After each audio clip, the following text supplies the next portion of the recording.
আর বললাম না অভিনয়ের জন্য আব্দুল কাকা সেরা রে। শত্রু হলে প্রতিশোধ নিতাম, কিন্তু মানুষগুলো তো আমারই আপন ছিল। গাইস, তোমরা কিন্তু সকলে জানো কয়েকদিন ধরে ওবায়দুল ভাই এবং বাংলাদেশ টপনের ভিতরে একটা কন্ট্রোভার্সি চলতেছে, যেখানে ওবায়দুল ভাইয়ের প্রথম ভিডিও দেখে তোমরা কিন্তু মনে মনে ধরে নিছিলে যে বাংলাদেশ টপন হলো 1 নাম্বার মির্জাফর। একইভাবে যখন বাংলাদেশ টপন ভিডিও ছাড়ে তারপর তোমরা ভাবো যে আসল মির্জাফর হলো ওবায়দুল ভাই। সাধারণত কোনো কন্ট্রোভার্সি হলে প্রথমত এরকমই হয়ে থাকে। আজকে তোমাদের এই ভিডিওর মাধ্যমে বলে দেবো আসল মির্জাফর কে এবং তারা কি লাইভে এসে সবটা ঠিক করে নেবে নাকি, এই সব কিছু তোমাদের কাছে এই ভিডিওর মাধ্যমে বলে দেবো। তো চলো বেশি কথা না বলে আমরা মেইন টপিকে যাই।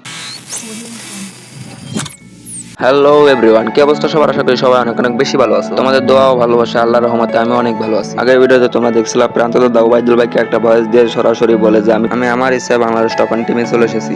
তারপর বাংলাদেশ টপনের এই ভিডিওটা দেখার পরে ওবায়দুল ভাই একটা পোস্ট করে যেখানে লেখা ছিল মেহমানদের জন্য রান্না বসিয়ে দিয়েছি। তার মানে ওবায়দুল ভাই আরো একটা ভিডিওর মাধ্যমে আমাদের জানানোর চেষ্টা করবে যে আসলে কি হয়েছিল। কালকে বিকালের মধ্যে ওবায়দুল ভাই একটা ভিডিও ছাড়ে, চলো ভিডিওর মাধ্যমে কি বলে সেটা আমরা একটু শুনে আসি। শত্রু হলে প্রতিশোধ নিতাম, কিন্তু মানুষগুলো তো আমারই আপন ছিল। ওবায়দুল ভাইয়ের এই ভয়েস শোনার পর আমি তো ভেবেই নিয়েছিলাম যে ওবায়দুল ভাই অনেক কষ্ট পাইছে, কিন্তু না, পরের টুক শোনার জন্য মোটেও প্রস্তুত ছিলাম না। এই ছিল, এখন আর নাই ব্রাদার। 48 মিনিটের অভিনয়ে বহুত অপবাদ আমায় দিছো। ভাবছো কি আমি হেরে গেছি, আমি হারাই গেছি? নো ব্রাদার, আমি হারাই নাই, আমি আসি।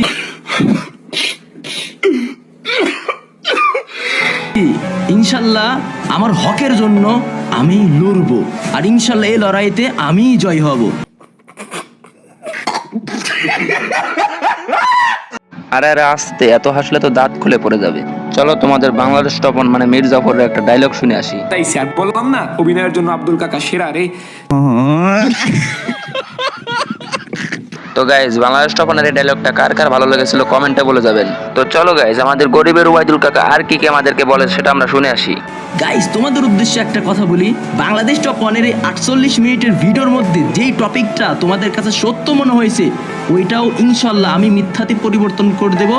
এতটাই সত্য প্রমাণ আমার কাছে আছে। ওবায়দুল কাকুর কাছে বাংলাদেশ টপনের কি এমন ভিডিও আছে যেটা দেখলে তোমাদের নিচের টুনটুনি খাড়া হয়ে যাবে? এমনটাই কিন্তু ওবায়দুল ভাই আমাদেরকে পোস্টের মাধ্যমে বলা হয়েছিল। তার মানে কি ওবায়দুল ভাই বাংলাদেশ টপনের কোনো লিঙ্ক ভাইরাল করবে? সেটা জানার জন্য পরের ভিডিও পর্যন্ত ওয়েট করতে হবে। তো চলো গাইস, আমরা মেইন টপিকে যাই। বাংলাদেশ টপন এবং ওবায়দুল কাকু কি লাইভে এসে সবটা ঠিক করে নেবে নাকি এভাবেই চলবে? বাংলাদেশ টপন এবং ওবায়দুল কাকু কিন্তু কেউই লাইভে আসতে চাচ্ছে না। লাইভে আসলে কি এমন হবে যে তারা লাইভে আসতে চাচ্ছে না? জাস্ট আমার ভিডিওর অপেক্ষায় থাকো। ভিডিও এডিটিং চলতেছে, ইনশাল্লাহ শেষ না করে ঘুমাবো না, থামবো না। যদি বেঁচে থাকি ইনশাল্লাহ এই সমস্ত অপবাদ এবং বাংলাদেশ টপনের তলে তলে মির্জাফরি এবং বেঈমানে দুর্নীতি সমস্ত কিছু আমি ওবায়দুল ভাই একাই তুলে ধরবো। ওবায়দুল কাকু বাংলাদেশ টপনের বিরুদ্ধে কি এমন ভিডিও আনতে চলেছে যেখানে বাংলাদেশ টপন ও প্রান্তদাতাকে মির্জাফর প্রমাণিত করবে আমাদের ওবায়দুল কাকু?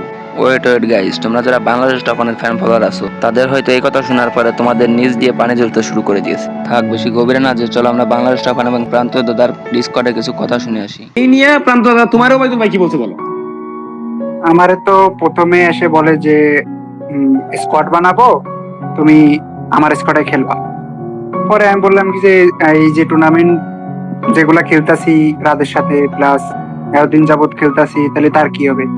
কি যে রাদের স্কোয়াডে বেরোয় আসবে, আমি রাদের সাথে কথা বলছি। এখন পরে আমি বলছি যে না দাদা, এরকম ভাবে তো খেলা যায় না, এতদিন যাবত খেলতাছি, একটা কম্বিনেশন, একটা মাইন্ডসেটের বিষয় আছে, এরকম খেললে তো আমার নিজের মনও টানবো না। গাইস, এখানে একটা কথা কিন্তু প্রান্তদাতা ঠিকই বলেছে। জোর করে জায়গা জমি দখল করা যায় কিন্তু কারো মন দখল করা যায় না। প্রান্তদাতা কিন্তু তাকে সঠিক কথাই বোঝানোর চেষ্টা করছে। প্লাস যে এক টাইমে এসে নিয়ে কথা বলতে বলতে লাস্টে সে আমার দুইটা অপশন দেয়। তার কথা একটাই, তুমি রাদের টিমে টুর্নামেন্ট খেললে তোমার সাথে সম্পর্ক বাড়তা, তাই তো হইছে? এমন না যে তুমি আমার আইডি খেলতে আসছো। এরকম এরকম বলছে যে মানে যে কোনো এক পাশে তোমার থাকতে হবে, দুই ভাই থাকতে পারবে না। যদি তুমি আমার পাশে আসো তাহলে আসলা, রাত যদি সম্পর্ক রাখতেছে তাহলে রাখবে, না রাখলে না রাখবে। আর যদি রাতের পাশে চলে যাও তাহলে আমি তোমার ব্লক করে দেব। এটা শোনার পর তোমাদের হয়তো মনে হতে পারে প্রান্তদাতার জন্য বাংলাদেশ টপনের সাথে ওবায়দুল ভাই সম্পর্ক ক্লোজ করে দিয়েছে। সেটা আসলে জানতে পারবো ওবায়দুল ভাইয়ের পরের ভিডিওটা দেখলে। তো তোমাদেরকে পরের ভিডিওর মাধ্যমে বলে দেবো তারা কি কি কথা বলতেছে, তারা কি লাইভে সবটা মিট করে নেবে নাকি এভাবেই চলতে থাকবে। তো গাইজ, একটা কথা কিন্তু জানা হয়নি, তোমরা আসলে কে কার সাপোর্ট করো? তোমরা কমেন্টে বলে দিও তোমরা কে কাকে সাপোর্ট করো। আর আজকের ভিডিওটা এই পর্যন্ত। আল্লাহ হাফেজ গাইজ, সবাই অনেক অনেক ভালো থাকবেন।